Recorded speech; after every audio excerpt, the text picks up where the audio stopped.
Ladies and gentlemen, good afternoon. I know it's a bit challenging for you also after the lunch to have a session like this, but I'll try and be as brief and precise as I can. I thank the Center for Governance Studies for this opportunity.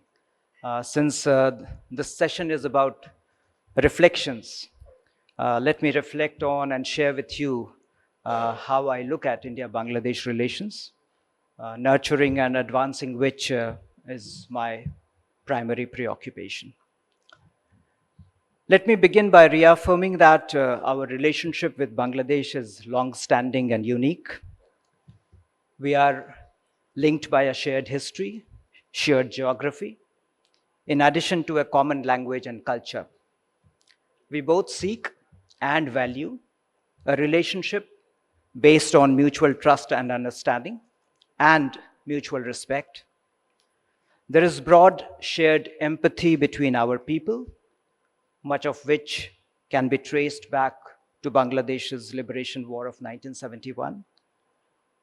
Regardless of how it may be characterized, I believe it is a people-centric relationship.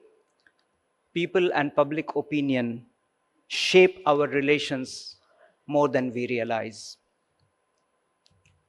As a neighbor to whom we take a long-term view of our relations, our ties with Bangladesh derive strength from our belief that our peace, security, progress, and prosperity are interlinked. And therefore, we strive to create common stakes in our mutual prosperity through a robust framework of multifaceted cooperation. Both of us are important stakeholders in the peace, security, and development of Bay of Bengal. We also share a common biosphere and ecological environment, which makes our collaboration vital for both of us to address shared challenges such as environmental sustainability and climate change.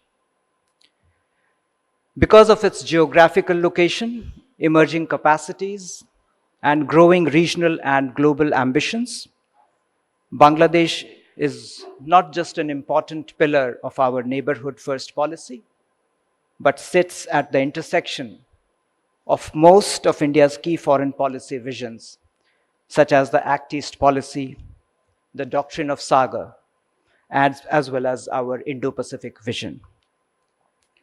We believe ours is a relationship of great consequence, not just for the two of us, but also for our region, given our growing capacities and aspirations to get more integrated by leveraging each other's strengths and complementarities. Bangladesh is uniquely poised to advance BIMSTEC integration agenda, being located at the geographical, political, and economic center of gravity of the region, and also as the host of the BIMSTEC's headquarters. Many transformative changes that have taken place in our relations and which unlocked the growth potential of our region are results of mutual sensitivity that we have shown to each other's concerns and aspirations. Bangladesh's zero tolerance to terrorism and its determination of not sheltering insurgencies directed at India proved vital for our cooperation and prosperity. It will remain an important factor in the future development of our two countries, our region, and our relationship. One of our biggest achievements, the resolution of our maritime and land boundaries, has opened up a whole host of avenues for our land and maritime connectivity, as well as cooperation in blue economy. Our maritime boundary settlement, by referring the matter to the Permanent Court of Arbitration and then following its ruling in letter and spirit, is a fine example of how the principle of democratic and rules-based international order that we strongly believe in has found reflection in our bilateral conduct. Ladies and gentlemen, A key manifestation of the transformation of our multifaceted partnership with Bangladesh that has directly benefited the people of our two countries is our growing trade and economic engagement and our connectivity links. Today, Bangladesh is our largest trade partner in South Asia and the fifth largest in the world. India, under SAFTA, has unilaterally given duty-free, quota-free access to all goods from Bangladesh for more than a decade now, which has enabled greater exports of Bangladesh goods to India. We often hear concerns about trade deficit from our friends in Bangladesh, but it is important to appreciate that much of India's exports to Bangladesh either constitutes critical inputs for a large part of Bangladesh's exports or are supplies of essential commodities that help Bangladesh deal with inflationary pressures. Actually, a less appreciated fact is that India is now among the largest export markets for Bangladesh in the entire Asia, with Bangladeshi exports to India consistently hovering around $2 billion mark over the last few years. And we do want that number to grow. Let me briefly talk about connectivity. We strongly believe that connectivity is a major enabler that help our societies, our businesses, and our people to closely connect and benefit from each other. And we haven't done badly. With a contiguous geography and a long shared history, what we are actually doing in many ways is trying to reconnect our two countries. We have, for example, restored 6 of the 7 pre-1965 railway links for both passengers and goods. A major part of our bilateral trade and people-to-people movement are channeled through 36 functioning land customs stations, 5 of which have been upgraded to the level of integrated checkposts. Just earlier this month, we added new infrastructure at Petropol Integrated Checkpost that will significantly enhance cargo movement and passenger convenience. Today, Bangladesh ready-made garment exporters are using 3 large Indian airports, Kolkata, Delhi, and Bengaluru, as highly cost-effective transshipment hubs for their exports to third countries, making Bangladeshi products much more competitive in Western markets. Our deep sea ports are ready to offer similar advantages to Bangladeshi exporters. But our connectivity links are not limited to trade and transport only. We are also building robust energy connectivity. And some of the examples are a new cross-border diesel pipeline that we launched last year, which brings high-speed diesel from an Indian refinery in Assam to Bangladesh. The cross-border power transmission lines, which are uninterruptedly supplying nearly 1,200 megawatts of power from Indian power grid to Bangladesh.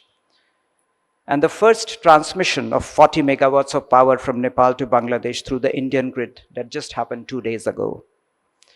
All these are examples of how our energy connectivity and collaboration is augmenting our energy security and contributing to the creation of a truly regional economy. In short, I would say that our approach to connectivity is very simple. It is about transforming our geographical proximity into new economic opportunities that benefit people of both our countries and also of the entire region. Our belief that people are the foundation of our relations was evident when COVID-19 struck us and when we opened our arms to help each other. It is also evident in our large visa operations in Bangladesh, where despite currently limited operations, we continue to issue more visas to Bangladeshi citizens every day than any other diplomatic mission in Dhaka. As custodians of our future relationship, youth are obviously an important stakeholder in our partnership.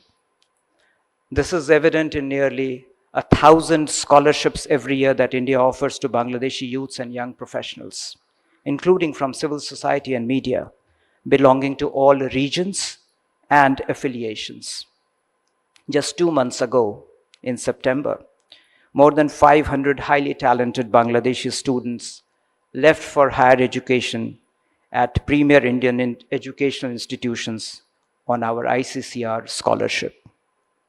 Our Bangladesh Youth Delegation, or the BYD program as it is popularly known, is another robust platform for our youth outreach that today has a proud nationwide alumni group. So, to sum it all up, let me affirm that India will continue to seek a stable, positive, and constructive relationship with Bangladesh, in which our people are the main stakeholders. We have and will remain supportive of a democratic, stable, peaceful, and progressive Bangladesh. Both India and Bangladesh are today far more developed and capable than they were ever before. And we also depend on each other far more today than we ever used to, as our economies and development paths continue to intertwine. We must keep reinforcing our interdependencies. As two aspirational societies with growing economic capabilities, there is so much we can offer to each other and create new opportunities if we continue to engage closely, pragmatically, and constructively with each other. A strong and prosperous Bangladesh, we believe, is as important for India as a strong and prosperous India is for Bangladesh. And one final reflection: the fact that our trade and economic ties, our transport and energy connectivity, and our people-to-people engagement have sustained a positive momentum despite the turbulent changes in Bangladesh shows that our relations are truly multifaceted and cannot be reduced to a single agenda or a single issue. There are irritants, but they have not restricted the overall forward movement in our relations. As two nations whose progress and prosperity are as interlinked as our geographies and historical roots, the reality of our interdependence and mutual benefit will keep reasserting itself again and again, regardless of changes in the political wind. I once again thank the Center for Governance Studies for the gracious invite, and I do hope and wish that all of you present here today, in your varied roles, will contribute positively to shape the course and narrative of this very important relationship of ours with objectivity and with empathy. My apologies for exceeding the allotted time, and I thank you for all your patience. Thank you very much.